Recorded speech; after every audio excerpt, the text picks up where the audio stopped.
Oi, gente, bom dia, boa tarde, boa noite para todo mundo que está assistindo. A gente chegou agora aqui no canal Pé de Galinha Não Mata Pinto, Cláudia Pedral falando sobre educação de filhos, para a gente falar um pouquinho hoje na seriedade e, na verdade, contemporizar com toda a sociedade em relação ao que aconteceu em Suzano, São Paulo, né? Que faz parte de um processo quando a gente fala de educação. E a gente deu uma paradinha para a gente falar sobre isso, né? Eu acho que cabe a gente estar discutindo aonde é que estão as bases de todo esse processo educacional e aonde termina o não ter educação e onde ter educação. Eu ouvi uma frase bastante interessante esses dias que fala exatamente sobre isso, inclusive da própria coordenadora que morreu, a primeira a ser assassinada. E ela disse que ela era a favor, sim, do porte de livros, porque a educação é a salvação de tudo. E eu começo o vídeo falando sobre isso. E eu concordo em gênero, número e grau. E o canal Pé de Galinha Não Mata Pinto é exatamente em prol disso tudo. A gente é a favor de que a educação é o começo de tudo, é o princípio de tudo, é o meio de tudo e é o finalmente de tudo isso, porque os resultados são em cima da educação que a gente dá aos nossos filhos. E longe de julgar as pessoas que fizeram isso, que a gente não está aqui para isso e a gente não conhece a história de cada um, mas vamos fazer uma geralzona dentro de tudo isso e pensar no que a gente pode fazer para que os nossos filhos não pensem em suicídio, em morte, não se agreguem a esses valores que esses jogos estão dando para eles, a internet, as músicas.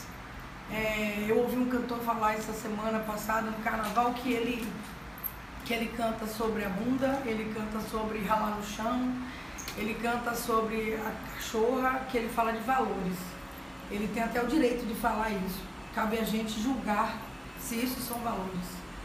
Então, eu ando muito preocupada com tudo que está acontecendo, até porque eu estou numa ponta, eu trabalho dentro de um consultório, eu trabalho dentro de escola, e vejo o resultado de tudo isso, vejo a grande tristeza dessas crianças hoje em dia, que me aflige muito os olhos tristes das crianças, me angustia muito ver como as crianças estão sem limite e sem absolutamente falta de educação.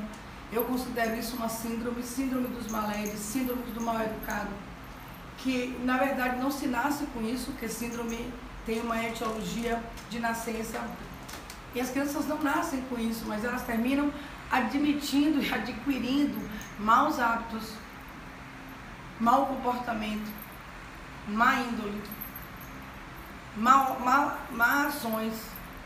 E o tempo inteiro a gente vê essas crianças sem um direcionamento, sem um foco. Elas têm dificuldades de aprendizagem porque elas não param para ouvir, elas não escutam, não querem escutar. E eu não vou admitir aqui para todos vocês isso que eu ouço das mães. Ele não consegue, ele só faz assim, ele é assim, ele só quer assim, ele só faz desse jeito, só faz dessa forma. Porque eu não acredito, sinceramente, que as crianças nasçam prontas. A gente tem que fazer toda a parte de intervenção para que elas não se insurjam, não se entrem em conflitos como elas estão entrando, que elas não saibam por onde passa a verdade, se é matando ou se é cuidando. Se ser forte é estar com a arma na mão e usando drogas. Se ser forte é estar no meio de pessoas que fazem para chegar na polícia, para enfrentar a autoridade, para estar preso, porque elas não têm a menor noção do que é isso. O que leva um jovem de 25 anos e outro de 17 a entrarem num prédio, matar pessoas que não tinham significados para eles e depois um matar o outro, que foi basicamente isso que saiu na mídia, um mata o outro diante da situação dos policiais e se mata. Eu acho que a tragédia maior, além das perdas das vidas, que não teve uma motivação, e mesmo com motivação eu não acho que se matar se justifica, pior é sem a motivação. Aí a gente fica na relatividade de que isso é melhor, isso é pior e que nada disso deveria estar acontecendo. O que leva a tudo isso? Aí eu vou retomar a professora. eu também sou a favor de um livro na mão, onde a educação é a base de tudo. Acho que se a gente tivesse pais não tão omissos, não tão preguiçosos de assumir os seus papéis de pai e mãe e abrirem o olho para os seus filhos que estão aí precisando de amor e de um pouquinho de atenção, muitas coisas não estariam acontecendo. Recebi um texto sobre uma desgraça que está nas casas da gente para acontecer. Que coisa triste, de um psiquiatra. E ele fala sobre que a desgraça está anunciada nas casas da gente em nome dos nossos filhos, porque não tem limite, não tem educação, não tem um olhar de cuidado, não tem pessoas que olhem o celular dessas crianças, que tomem conta das redes sociais, porque acham que isso é invadir a privacidade. Invadir a privacidade de uma criança de 10 anos, invadir a privacidade de uma criança de 11, de 6. Nós estamos dando para trás e admitindo que esses meninos têm responsabilidade, maturidade de saber o que é bom, se eles nem sabem o que é ruim. Se nós, pais, não assumirmos o nosso papel e definitivamente cuidarmos dos nossos filhos, quem vai cuidar? Quem, gente?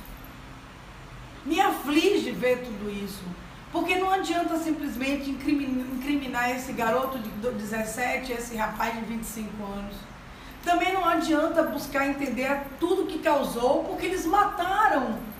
O finalmente disso tudo, o final dessa educação que tem começo, meio e finalmente, o deles, infelizmente, foi esse, uma tragédia. Eu acho que o que a gente tem para pensar sobre tudo isso é não pensar que no Brasil não tem muito desses casos, armas na mão de professores, armamento e desarmamento, mas pensar nesse momento, se cada um de vocês que estiverem escutando, simplesmente cuidarem dos seus filhos, nós temos um coletivo saudável. Porque o coletivo se faz dessa soma de educação que tem que ser saudável. Mas infelizmente, em média, numa sala, a gente tem mais ou menos metade das crianças déspotas, em nepotismo, se acham reis, choram por tudo, brigam, batem nas professoras e nos colegas, não aceitam o limite da sociedade, porque em casa não tem limite. Vocês já imaginaram que é uma sala com 10, 5 crianças assim, 20, 10 assim, 30, 15? Para onde nós estamos indo? Para onde? Eu recebo em média 4 a 5 vídeos por semana de pessoas, psicólogos, de filósofos, falando sobre isso. Mas efetivamente o que nós estamos fazendo? Efetivamente o que nós, pais, precisamos parar para pensar no nosso papel e retomar o lugar de pai e mãe. Nós precisamos assumir os nossos filhos. Definitivamente, gente, quem pariu Mateus, que balance. Eu sou a mentora, eu sou responsável, eu sou mãe responsável, tenho 2 filhos, por esse cidadão, por essa pessoa que eu coloquei no mundo, essa pessoa que vai se insurgir como um cidadão.